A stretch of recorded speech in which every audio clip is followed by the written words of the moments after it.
Hi, and welcome to Career Bites. My name is Amelia Sullivan, and we're here at NASA's Langley Research Center. And I'm here with Bob Gustaferro, who has worked on the historic Viking mission. Thank you for being here with us today.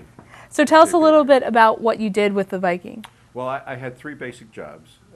I came from a long career of project management, but when I signed on with Viking with Jim Martin, the project manager, in 1968, I was the launch conductor of the Scout missile at Vandenberg Air Force Base. And he asked me to become, I was one of the few engineers at Langley or NASA at that time that had an MBA. So I was asked to be the business manager on the Viking project. And I managed all the contracts and the business and the schedule and the cost. And if you look at any project at NASA, it has three legs. Yeah. One is technical performance, one is risk management, and the other is cost and schedule. And I had the cost and schedule leg to make sure that we spent the money wisely and properly. And then later on, we developed one of the instruments that were developed on Viking, got into a lot of trouble. If you were watching the briefing, you would see it had the most time at the top 10 problem over the 8 years of Viking, called the gas chromatograph mass spectrometer, which on the surface of Mars measures organic chemistry, essentially. And to give you a size problem, if we were at MIT, this room we're in right now would occupy a gas chromatograph mass spectrometer. We reduced it on Viking to a cubic foot, 40 pounds, and it had to do the organic chemistry remotely by command from Earth. And what was interesting about it is it wasn't the physics or the science that was difficult, because it's been done for years. What was difficult is getting it down and manufactured to the size it had and having it work. And there was a lot of difficulty with that. And so the project manager asked me to step in and become the project manager of that development to get it to the Cape, and I did that successfully, and the instrument worked on the planet. And so I felt good about that. So at that time, that was pretty, getting something that large down to that small, that was pretty, revolutionary. So thinking about things today in that perspective, versus 30 years ago when the Viking went off. So with technology and the internet as sophisticated as they are today, what types of things like that are going on today?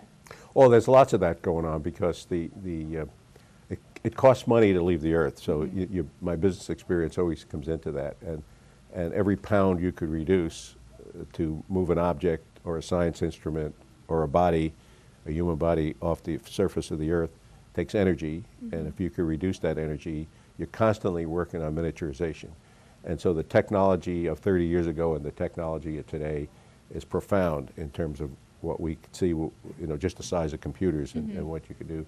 So we would be helped a lot by today's technology. But the biggest lesson that came from Viking is that nothing's impossible.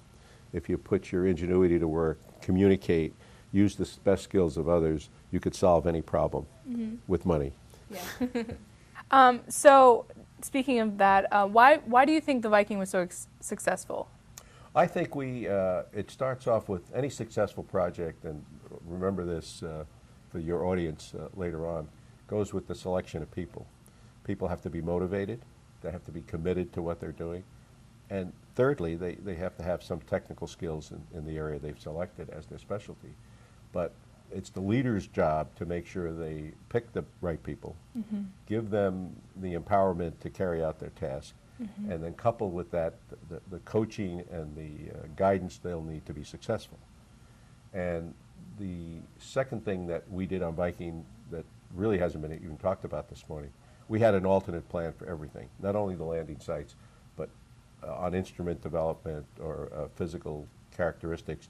You must always have a plan B to go to when you run into a failure. Because one of the things about a planetary launch that provides you the discipline is the fact that the lineup of the planets between Earth and Mars and the amount of energy it takes to get there is only available to you every 23 months.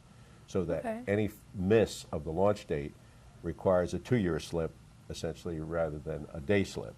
So you raise a sensitivity in your development that decision-making becomes rapid, it becomes decisive, but it also becomes necessary for you to develop alternate plans.